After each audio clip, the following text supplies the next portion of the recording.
So I'm a clinical psychologist.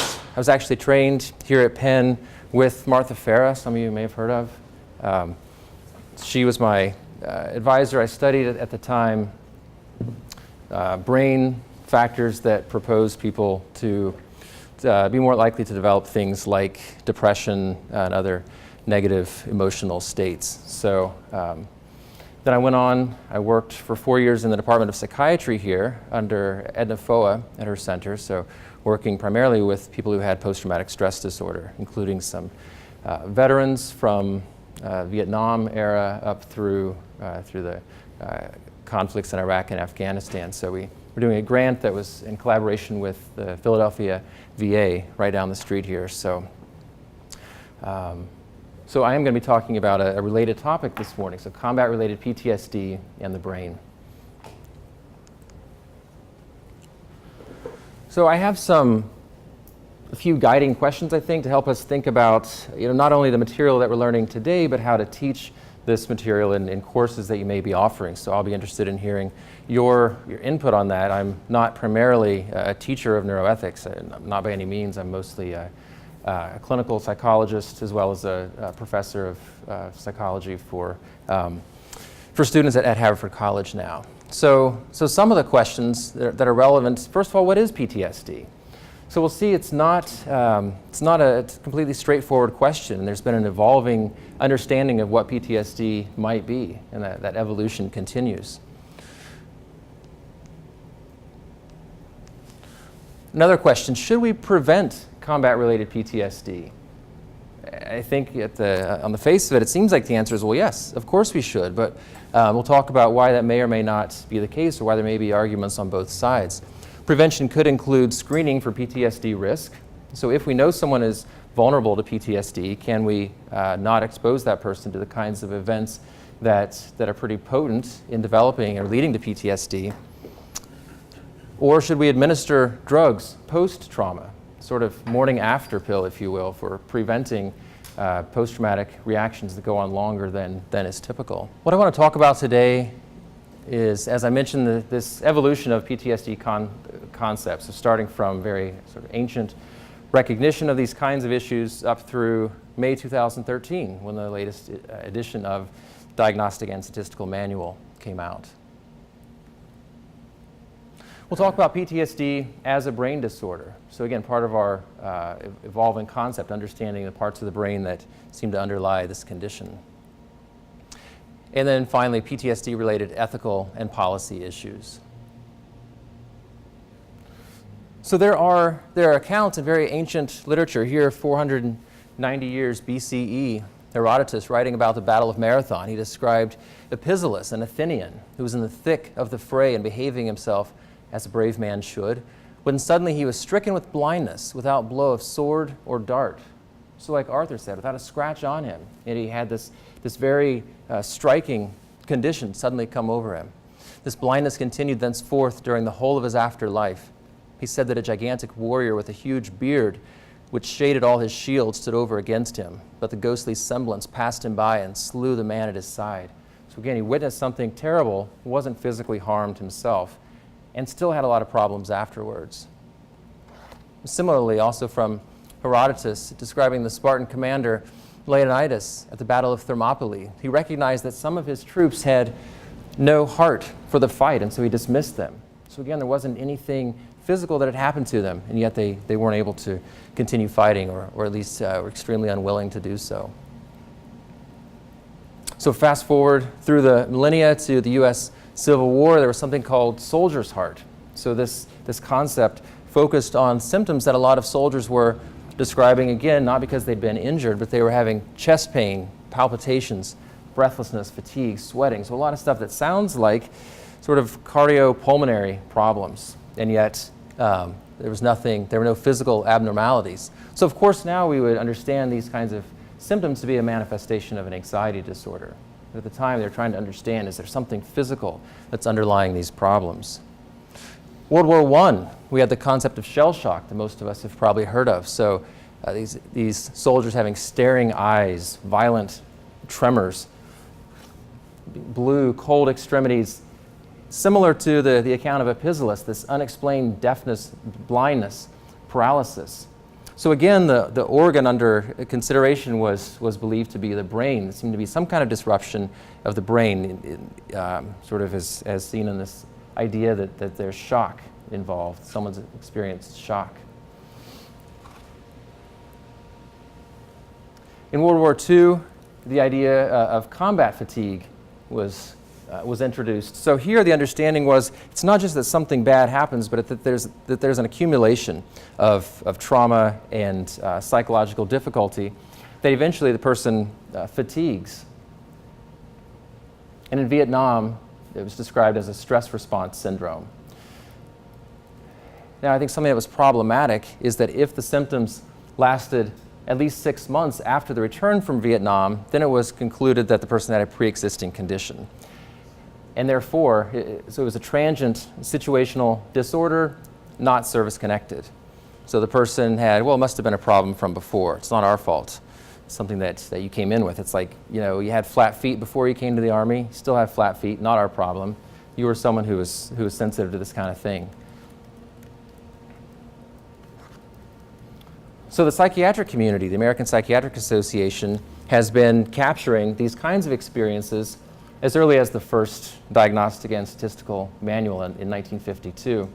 At that time, it was described as stress response syndrome that was caused by a gross stress reaction. So recognition that stress was involved in the development of this condition, in fact, was responsible for it. I think that's something that's really interesting about PTSD, unique about it, is that for the most part, DSM is agnostic in terms of etiology, but not with PTSD. There's a specific definable event that leads to the kinds of disturbances that you see. DSM-II, 1968, it was a trauma-related disorder under situational disorders. So this is what was in effect during most of the Vietnam era. And it wasn't until 1980 that the name post-traumatic stress disorder was introduced into DSM. It was classified as an anxiety disorder, and there was an effort to define the type of event that could place someone potentially as falling into this bin. So you could have all the symptoms of PTSD, but if you didn't have what was called a Criterion A traumatic event, you didn't qualify. So it had to be something that was defined as being an event that's outside the range of usual human experience, and that would be markedly distressing to almost anyone. So if some sort of garden variety stressor happens, like somebody speaks harshly to you at work, you're an extremely sensitive person, you develop what looks like PTSD, according to this definition, you can't have PTSD because you haven't experienced an event that's outside the range of what most of us experience. And there were 3 clusters of symptoms that were defined. Re-experiencing, so things like nightmares, flashbacks, being upset by reminders of the event. Avoidance and numbing, so trying to push away feelings and thoughts related to that experience. And increased arousal, so difficulty sleeping, concentrating, being easily startled, those kinds of things. 1987, still PTSD, still an anxiety disorder, not a lot of change, no changes in the criteria. In 94, in DSM-IV, still an anxiety disorder called PTSD. There was one minor move. Physiological reactivity was moved into the re-experiencing cluster. So a minor change based on how symptoms tended to cluster together. So most recently, 2013, a big shift. So PTSD now is the biggest or the most sort of substantive category within a new category of disorders called trauma and stressor-related disorders. It's no longer an anxiety disorder. You still have re-experiencing, you still have alterations in arousal and reactivity, but avoidance and numbing have been split into 2 categories. So one is avoidance, another is negative alterations in cognitions and mood. So we'll talk about some of those differences from DSM-IV to 5. So in DSM-IV, person had to experience, witness, or be confronted with an extremely traumatic event. So you could have experienced it yourself. You could have see someone is killed next to you, that would qualify. Or you could even learn about something. So you didn't actually witness it or experience it yourself. Maybe you learn on the phone about a horrifying way that a loved one died, for example. That could lead to PTSD according to this definition. Under DSM-IV, the person had to experience fear, helplessness, or horror at the time of the traumatic event. Can anyone think of anything problematic about that requirement? Anything come to mind?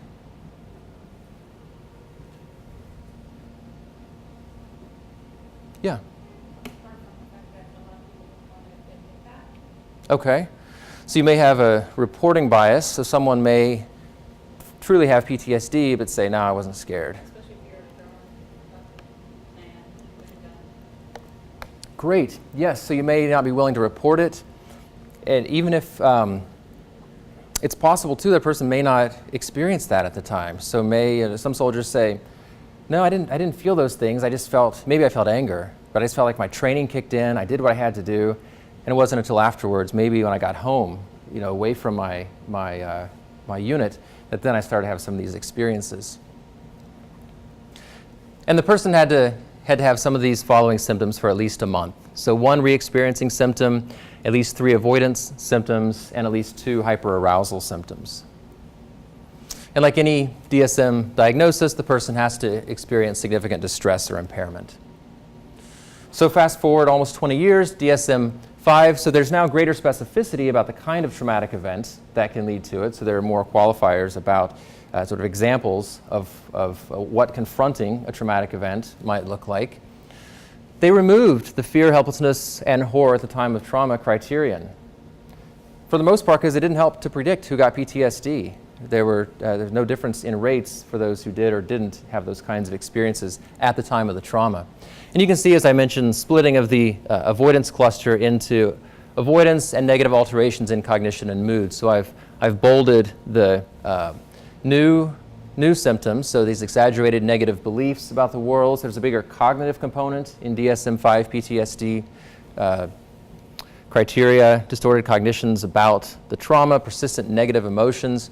Then under arousal, reckless or self-destructive behavior is now recognized as being a symptom of PTSD.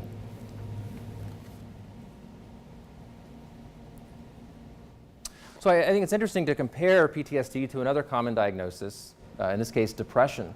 So if you compare DSM-IV depression symptoms to DSM-5 depression symptoms, they're equivalent. The wording is the same, the numbers are the same.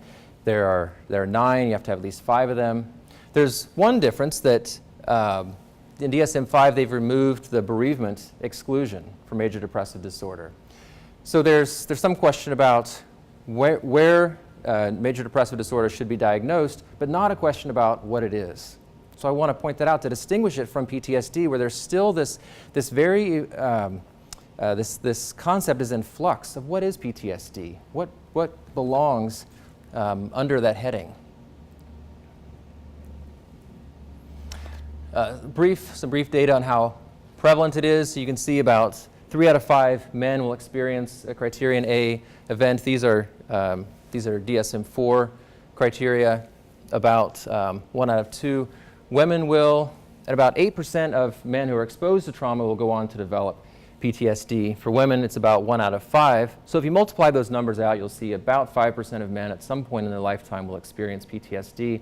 About double that for women, about 10%. And not all kinds of trauma are equally potent in their ability to produce PTSD. You can see rape being the highest prevalence of PTSD following that traumatic event, and combat not far behind. And then relatively more common events like disasters, accidents, assaults are less likely to lead to PTSD.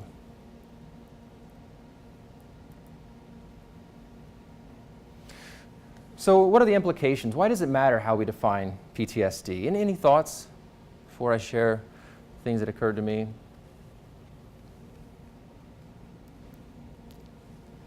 Yes? Well, it changes how many people we diagnose. Great. It changes how many people are under disability after they're diagnosed. So it's money, it's how many people. It changes whether you're going to get therapy or not. Yes, terrific. So all those things, it changes, it has big sort of public policy implications. And if we adjust that bar, if we change that threshold, then someone who may have fallen above it now is below threshold. Great. Any other thoughts? You wanted to? I was actually struggling with trying to understand the figure because I didn't Oh, understand sure. the difference between trauma and PTSD. Oh, yes. So let me. So I'm sorry that I was thinking my No, not at all. face. No, it's a great question. So, experiencing a traumatic event is a necessary but not sufficient condition for developing PTSD. So there are a higher number of people who have experienced a trauma, and only a subset of them go on to develop PTSD. Right, but in this figure, the trauma bar is smaller than the. Now, is it this one? Yeah, Or- so that's the one. So the trauma bar is low. And then Oh, sorry. Yes, great question. So this is percent of people who experience a disaster, for example. So about 18% of people experience a disaster. Of the people who experience disaster, this many people will go on to develop PTSD. Okay. So the white bars are a percentage of the blue bar. That's Each right. category. Yeah. So no, I should have explained that because it is, Fine. yeah, not So not I was completely all like, straightforward. Yes. Everybody else, me included, is asleep. No, that's a great point. Yeah, so thanks for the clarification. That's right. So many fewer people experience rape than experience disaster, but a much greater percentage of people who experience rape develop PTSD versus other kinds of traumas. Great, that's a great clarification. All right, so as was mentioned, one of the implications of the definition is possibly different rates of PTSD across different DSMs. So again, that's the idea that this bar may be lowered or raised, and so the overall number of people meeting criteria may change based on the definition. It's also possible, so the first point would affect the reliability of the diagnosis. It's also possible, even without changing the overall rates, for the reliability to be different. So you may have people who cross the PTSD, no PTSD boundary under both sets of criteria. So some people who may not meet criteria under DSM-IV 4 might under DSM-5 and vice versa. So then you may have people again who do or don't have PTSD depending on how we've defined it.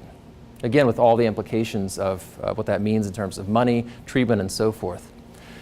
There's also a concern about the susceptibility of PTSD to faking. Again, because there are incentives for doing so. There could be a motivation for secondary gain. So someone who has a service connection, who has a disability based on PTSD, and then is service connected, then can have guaranteed income throughout their life based on that disability. There are cases documented in this book, Stolen Valor, of what was claimed to be PTSD among individuals who weren't in combat, weren't even in Vietnam, or weren't even in the military. So one of the things we can ask is, okay, so it's hard to define exactly what it is, and someone could malinger, could pretend to have it and not actually have it.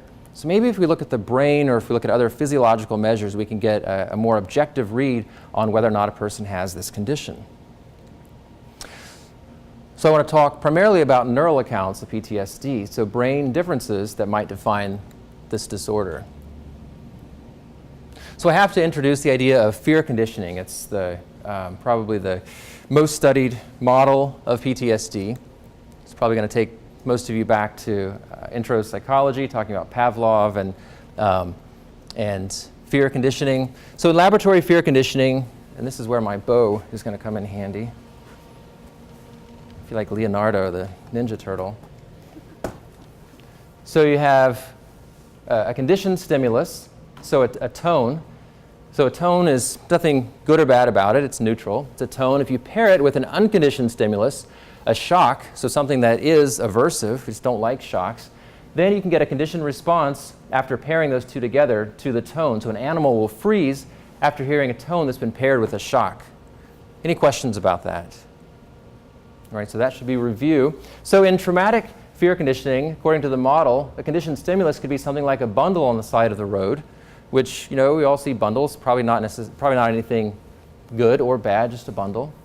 And then if you pair that with something that's just bad, an improvised explosive device that explodes and it kills people, injures people in your Humvee, then a person can develop a fear of objects on the side of the road that may persist even when a person comes back. So when a person is no longer in a combat theater, that fear may persist, especially if a person has PTSD.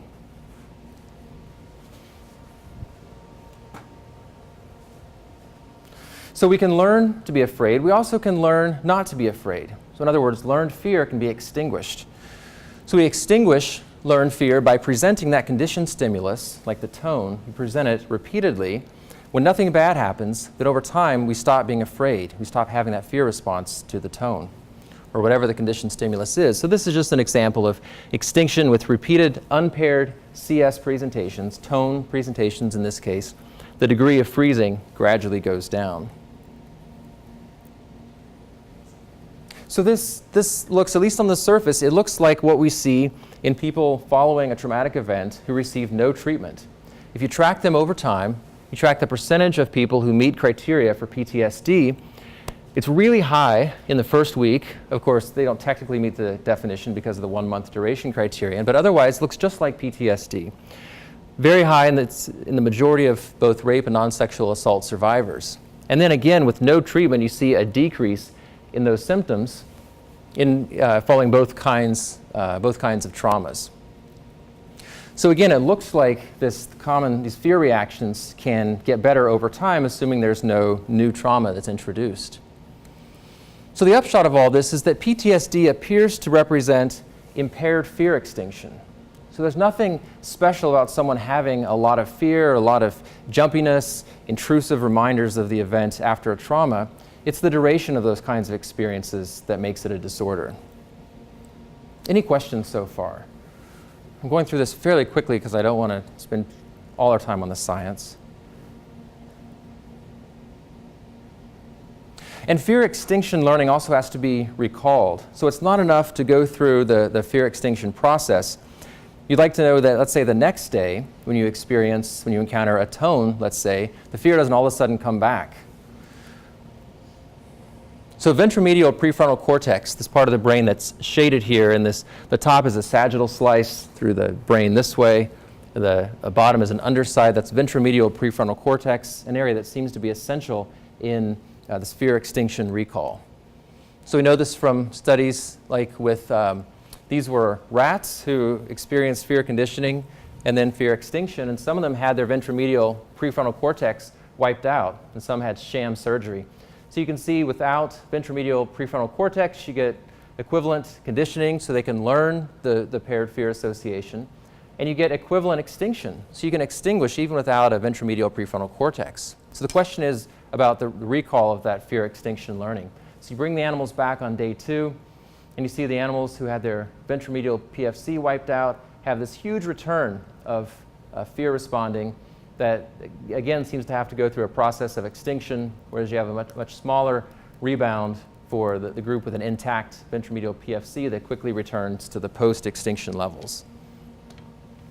So this area seems to be involved in the recall of fear extinction learning. So what about in humans? That's rats. So this is fear extinction in humans, so not PTSD. These are just individuals without any psychiatric condition.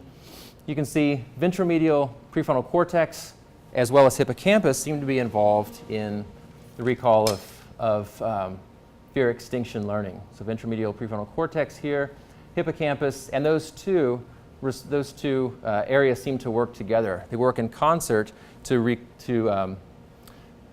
recall that fear extinction learning. Any questions here? So these are just example studies. There are lots of studies in this area, but just giving you a flavor for what's been done in this area and what led to studies of extinction recall in PTSD. So a similar group found enhanced amygdala activity, so an area that's involved in fear learning and fear processing, among individuals with post-traumatic stress disorder compared to trauma-exposed non-PTSD controls. So the amygdala reliably associated with PTSD and dampened ventromedial prefrontal cortex activity among these individuals. So as you would expect, lower ventromedial PFC activity among individuals who have PTSD during the recall of extinction learning. Yes? I was wondering what the conditions were that led to the activations that were shown here. Is this learning an extinction of some totally neutral event? So when we're just looking at how that system is working with something that doesn't have to do with their past trauma, or is it Exactly. trauma-related? Yes, great question. So in this case, it was at least for my mind, it's a complicated setup, but it involves being administered shocks under different conditions, and the conditions are looking at this picture of a room that either does or doesn't have a light on or off. So it's a very sort of more of a kind of lab-based thing rather than a stimulus provocation study. Yeah, great question. Feel free to ask any questions of clarification because so far they've been great. So behaviorally, you also see impaired recall of extinction learning. So these are skin conductance responses. So for people with PTSD, you see for the extinguished conditioned stimulus, you have an equivalent level of skin conductance response, an index of physiological reactivity, compared to an unextinguished CS, where you would expect to see a higher SCR, compared to the trauma-exposed non-PTSD group, where you see the high SCR for the unextinguished stimulus and a much lower response for the extinguished stimulus. So the behavioral results seem to support the neuroimaging findings. As well as differential activation, again, of ventromedial PFC, hippocampus, and dorsal anterior cingulate. So all areas that have been found in other studies to be associated with post-traumatic stress disorder. So that's the activity in the brain. If you look at the structure, there's a meta-analysis of 215 PTSD patients and 325 controls.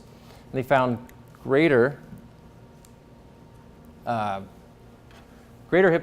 volume among individuals without PTSD compared to individuals with PTSD. So the scale is truncated here, so the differences aren't as great as they appear.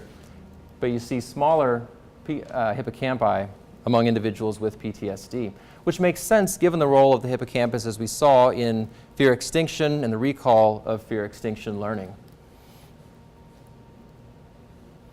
So PTSD appears to represent damage to the brain. It's consistent with animal studies showing that chronic stress leads to degeneration of the hippocampus. It's an area that seems to be particularly vulnerable to the effect of steroids like cortisol.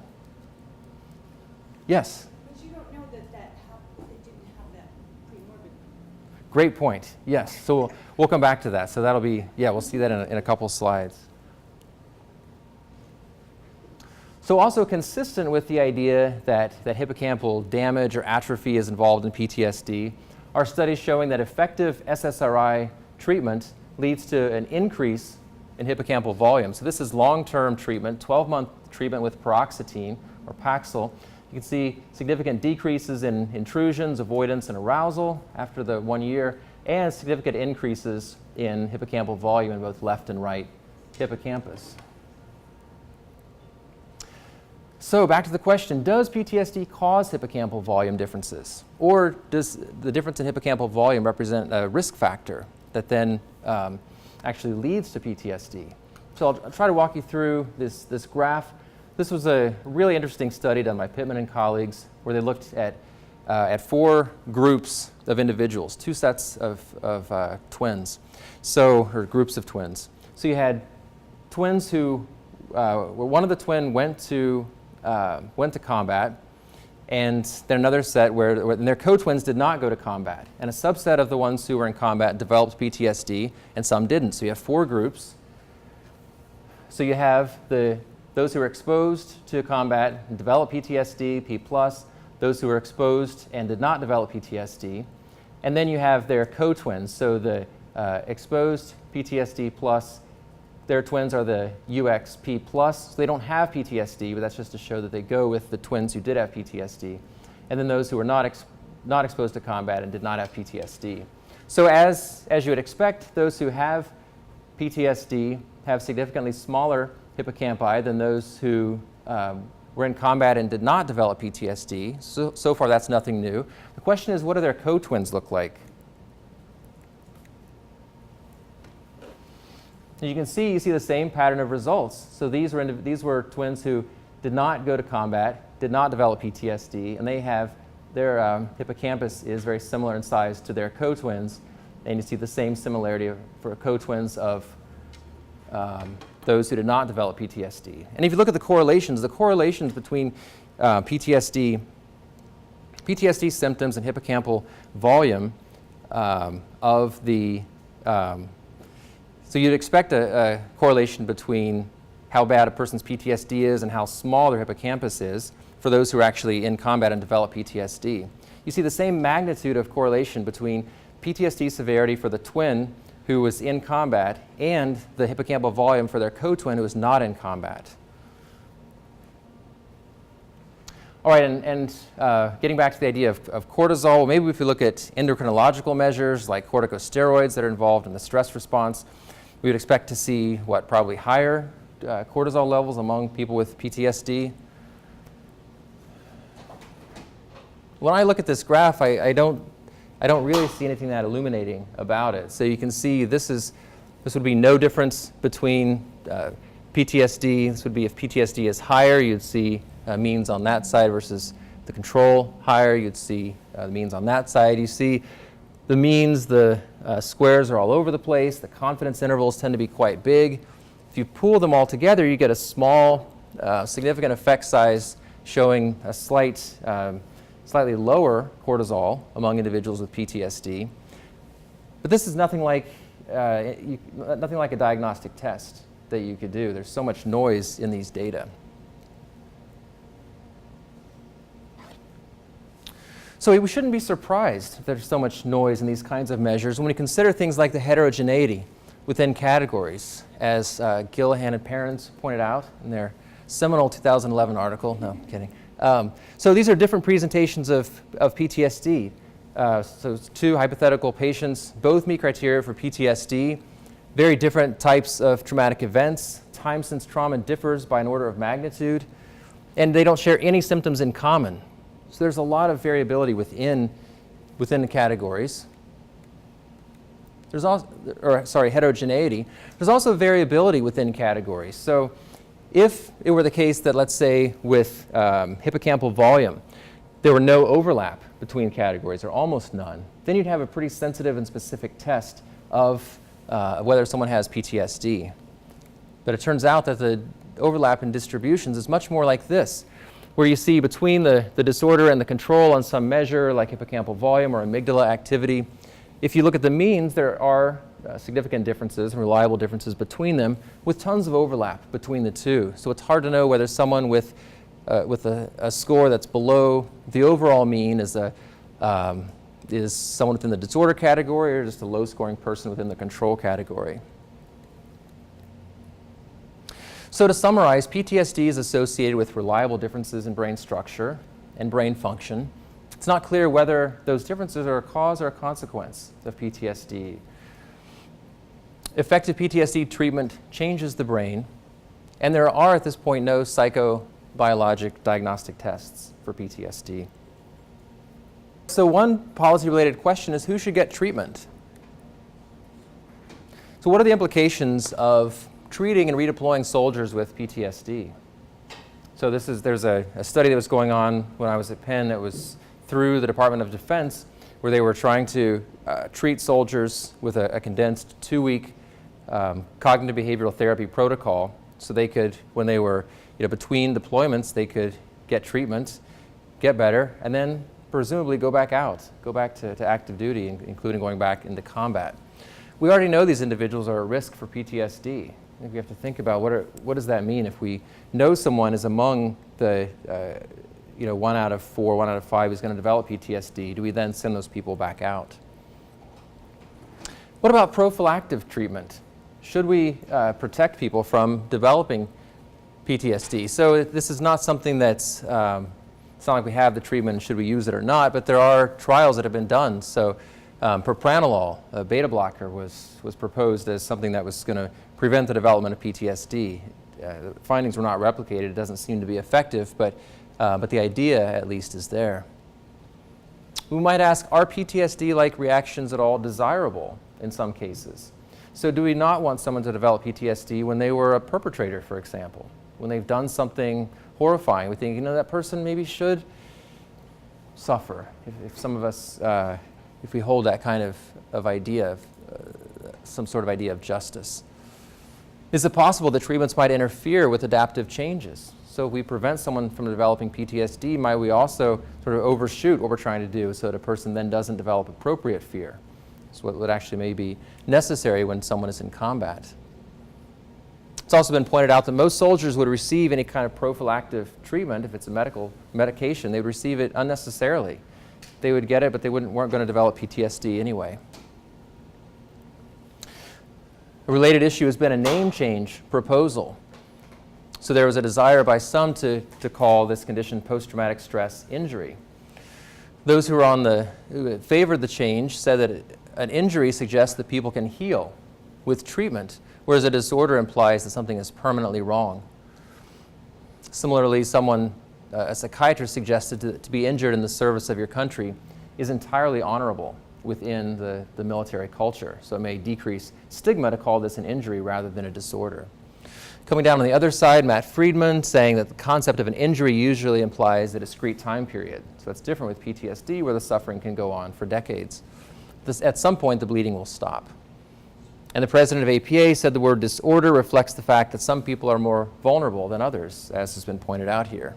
So in the end, it's still PTSD, post-traumatic stress disorder in DSM-5. What about a Purple Heart? So a Purple Heart is given for people who are injured in combat by the enemy. Why do we exclude the brain as the organ of injury? So if we understand PTSD as involving the brain and changes in the brain, then why do we not say someone can get a Purple Heart for getting PTSD? So of course there were arguments on either side of this proposal. For example, some said PTSD is a physical disorder because it damages the brain, so it's no different than shrapnel wounds. Others say these guys have paid at least a highest price as anybody with shrapnel wounds. Again, the idea being that the disruption in a person's life can go on for longer even than physical injuries. And the hope was that it might decrease stigma surrounding PTSD and make a person more likely to seek treatment for it. On the other hand, people said things like, I don't think people should get the Purple Heart for almost getting wounded. I think there's sort of an obvious edge to that comment. PTSD could be diagnosed in soldiers who are confronted with traumatic experiences outside the battlefield. So if someone, let's say a medic, is repeatedly confronted with people with limbs missing and other kinds of horrifying sights, the person could develop PTSD and never actually have been in combat. PTSD is susceptible to faking, which is harder to fake physical wounds. It might reward soldiers who are vulnerable to PTSD. So imagine two soldiers in a foxhole, they're almost hurt really severely. One develops PTSD, one doesn't. The one who develops it then gets a Purple Heart, the one who doesn't gets no Purple Heart. And we have to ask, if a Purple Heart's given for PTSD, why not other kinds of problems that follow from combat-related trauma? So if someone gets depressed, why do we prioritize PTSD over something like depression, if they're both presumably caused by the same event? And of course, there's this sort of contextual issue we've talked about. PTSD criteria change over time. So the criteria for a Purple Heart was for the first injury suffered to any part of the body from an outside force or agent. It has to happen in a combat theater, so it can't happen during a training exercise, for example. It has to be a direct result of enemy action, and it excludes things like frostbite, heat stroke, food poisoning, accidents, self-inflicted wounds, and jump injuries. So the verdict was PTSD is an anxiety disorder caused by witnessing or experiencing a traumatic event. It's not a wound intentionally caused by the enemy from an outside force or agent, but a secondary effect caused by a traumatic event. So the verdict was no Purple Heart for PTSD. So just to summarize what we've talked about today, post-traumatic reactions to combat are as old as wars, and our understanding of what's part of that cluster of symptoms continues to develop. Clearly, it's a highly debilitating condition. Specific brain areas are reliably associated with PTSD. There's a lot of controversy, including based on the involvement of the brain in PTSD. That controversy has surrounded PTSD and related topics since our awareness of those reactions.